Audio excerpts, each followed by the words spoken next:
Hello, everyone. I welcome you all to another edition of Professor Arup's podcast. So, what we have decided on from this time forward is that we are going to basically unentangle certain interesting concepts. And both Professor Arup and Professor Sudeep are going to take us through those concepts. So, over to you, Professor Arup. Thank you. Thank you, Shobhit. What a pleasure to see you, Shobhit. And Shudip, what a pleasure and privilege to join you once again on my podcast. I know it's a Sunday morning, and you guys have sacrificed a lot to be here. So that I think signals the kind of curiosity and the kind of dedication you guys have towards this, particularly Shudip. Now, Shudip, you and I were discussing the other day how there are so many concepts in the two conversations we've had so far, one on Vijnana Vedanta and the other on quantum cognition, that this great wealth of knowledge might just look unexamined or unexplored if certain key concepts were not explored further. And these concepts are so dense, as you very well know, that it might take years for us to create a glossary of terms, as it were. So I think first things first, we are using this phraseology quite a bit, Shadip, nowadays in the academia. Sadly, one does not hear this phrase as frequently in the external world any longer. But I think India's independence was very closely aligned to this phrase. And throughout the first 2 decades, one reads that of India's independence, citizens were, were very familiar with the phrase, and that is scientific temper. So scientific temper is something that you, Shudip, and I have been talking about a lot. We have been talking about how to practicalize scientific temper in our lives, in our center, in the works of your center, that is Center for Complexity Economics and Applied Spirituality. Now, I think let's go back to the drawing board, Shudip, and what would you say is scientific temper according to you? How do Mhm. you think scientific temper can be brought down to practical life? Okay. Yeah, I think I'm very glad that we are starting off with a very kind of like a basic starting point. Earlier I was thinking that we can start with some theories and so on, but I think that is much better to start with personal experience. In that way, we can communicate much better. So you see that as researchers, both you, me, and Shobhit, we are supposed to kind of imbibe in ourselves scientific temper. And I will say that scientific temper is not related to any particular subject. Say, for example, thinking about physics or thinking about mathematics, it is not like that. It is much more simple and much more important, much more fundamental. And that, to my mind, is like starting with questioning. Many philosophers, even in mathematics, like I was just reading Georg Cantor long back, uh, they have proposed that raising right questions is rather the best way to start, rather than thinking about quick solutions. So scientific temper, to my mind, is to keep on raising questions. Now, questions can be of different types. So they can be epistemological questions. Say, for example, how do I know? Say, which particular method should I follow to know this particular thing? And it can also be ontological questions, which are more difficult. That is, in some sense, that what are the things which are real in life? So, what are the things which we are talking about?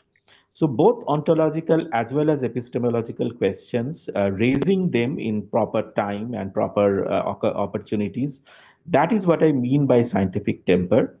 And therefore, also not taking anything for granted. So, as Russell and other philosophers would hold, that nothing is taken for granted. Um, so you keep on questioning for, relentless questioning. But then certainly we also have to keep in mind that there is a particular method also to kind of pursue those questions. And that is where, in some sense, in a more crude sense, I should say, the concept of falsification comes in. So, falsification in a way, I'm not suggesting that that is the only way to do science. There can be other ways of also. But falsifying is one particular way of thinking about how to proceed with those questions. And finally, I would say that scientific temperament should be practiced in all domains. So it is not simply about any natural science, social science divide.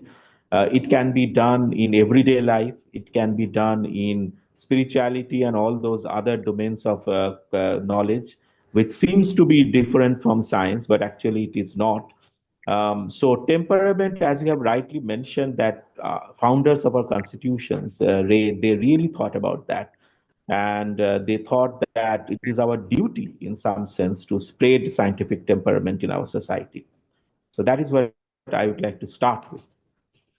Yeah, I think that is also where we might have to, sort of move towards the end of it, because these are very, very short, uh, dialogues we are having. So scientific temple also, like you very rightly said, coming from the constitution makers, it's also geared towards self-realization. And nowadays we almost never talk about self-realization. What we in spirituality might refer to as God realization, or what I don't know if the sciences have a fancy correlate for that, but self-realization, if you're living in a godless universe, as it were, is almost equivalent to what the spiritualists mean by realizing some kind of godlike figure, or realizing the secret of the universe.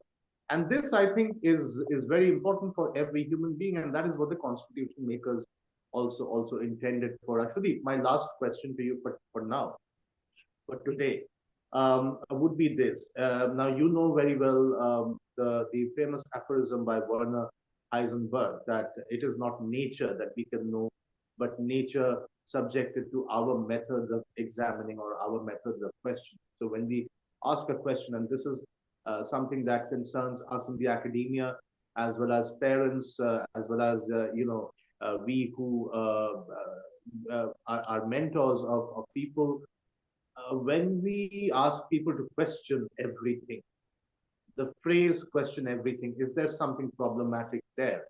Because when we mean that literally, without imparting the values of the methodology of question, like you rightly said, questions also have a methodology.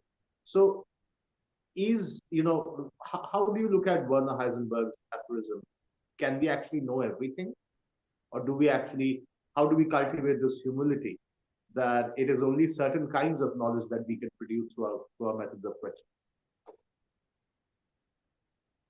Yeah, I think that this is a very deep question that you are coming up.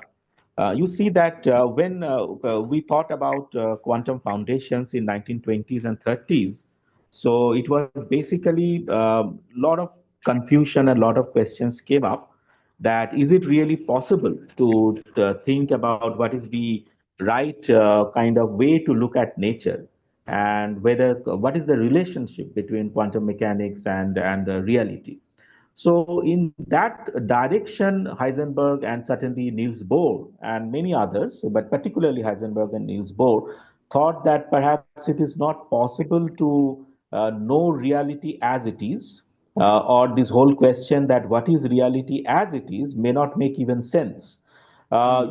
Even in modern science, when we talk about cognitive neuroscience, one particular view is that, we are always, through our evolutionary kind of forces, we have been able to see only those things which are based on evolutionary pressure. For example, survival of the fittest and so on.